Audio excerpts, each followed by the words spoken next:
എന്ത് ഉസ്താദ് ഒന്നും വേണ്ടേ, എന്ത് വയല്. ഇപ്പൊ നിങ്ങൾ നോക്കി യൂട്യൂബ് നോക്കിയാലേ, യൂട്യൂബ് നോക്കി റീൽസ് നോക്കി അധികം ഉള്ളതും ഉസ്താദുമാരെയും ആലിമീങ്ങളെയും മഹാന്മാരെ പറഞ്ഞിട്ടും ആക്ഷേപിച്ചിട്ട് തന്നെ, ട്രോളിയിട്ട് വീഡിയോ ഇട്ടിട്ടല്ലോ. ഇന്നിപ്പോ ഒരു ചങ്ങായി പറഞ്ഞാൽ കണ്ടില്ലേ, രാഷ്ട്രീയത്തിൽ ഞാൻ പറയുന്നില്ല, ചിലപ്പോ അതിന്റെ ആൾക്കാർ ഇടിവുണ്ടാവും, കൊടി പിടിക്കുന്നവർ. കൊടിയല്ല ഇങ്ങനെ നടുപിടിച്ചൊന്നും മോശമില്ല, അയാൾ പറഞ്ഞത് മഹാ അബദ്ധാണ്. ഇവിടെ ദീനിന്റെ കാര്യം പറയുന്നത്, ദീനിന്റെ നിലപാട് പറയുന്നത് അത് പണ്ഡിതന്മാരുടെ ബാധ്യതയാണ്. അതിനാരും കടിഞ്ഞാനിട വരണ്ട. നിന്റെ രാഷ്ട്രം കൊണ്ട് നീ പോ, 4 വോട്ട് മേങ്ങിയിട്ട് കട്ടന്റെ പണിയെടുത്തിട്ട് പൈസാക്ക്. ദീന് പറയുന്നതിന് തടയാൻ ഒരു പാർട്ടിക്കാരും വരണ്ട. അത് ഏതായെങ്കിലും മോശമില്ല, പച്ചായങ്ങവും ചോപ്പായങ്ങവും 2 മിക്സ് ആയതായങ്ങോ. എന്തേ വരുന്നാണ്ട് വിളിക്കാനല്ലേ, വിളിക്കണ്ട. അതിനിപ്പോ എന്താ ആരുടെ കാത്തി നിങ്ങൾ വിളിക്കണേറ്റ്? ദീന് പറയാൻ പണ്ഡിതന്മാർക്ക് കൂച്ചുവില കിടന്നേ, അത് പറയണ്ട, ഇത് പറയണ്ട. പിന്നെ ഇത് കൊപ്പറിന്റെ വില അല്ലാണ് ഇടവന്ന് ഞാന്.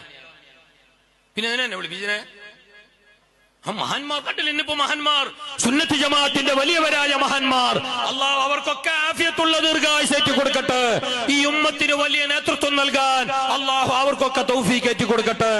എല്ലാവരും പറഞ്ഞു ദീനിന്റെ നിലപാട് പറയും, ദീനിന്റെ മസാല പറയും, ദീനിന്റെ ആചാരങ്ങൾ പറയും. അവിടെ പിന്നെ ഇനി തടസ്സം വരാൻ ആരും നിൽക്കണ്ട.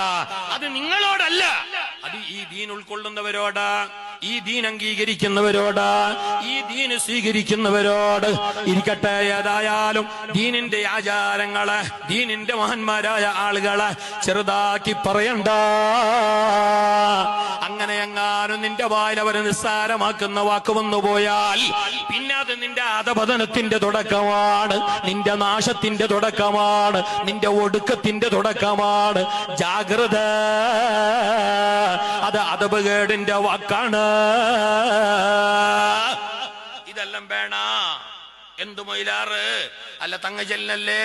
ഏത് തങ്ങാന്ന്? എന്ത് തങ്ങറ നിന്റെ? അല്ല കാളിയാർച്ച ചെല്ലിന്ന് അയാൾ എന്തായാലും മാസം കണ്ടല്ലേ, എന്ത് കാളിന്ന് ചോദിക്കുന്ന മനുഷ്യന്മാരില്ലേ? ആ ചോദ്യം മതി നിന്നെ എല്ലാം കൊണ്ടും നാശത്തിലേക്ക് കൊണ്ടുപോകാൻ. നീ കാഫറായി ചത്തുപോകാൻ അത് മതി. അറിയില്ലേ ഫിർഔന്? ഇമാം മുഹീസുന്ന ബഗവി റളിയല്ലാഹു അൻഹു അവിടുത്തെ തഫ്സീറിൽ പറഞ്ഞ സംഭവമാണ്.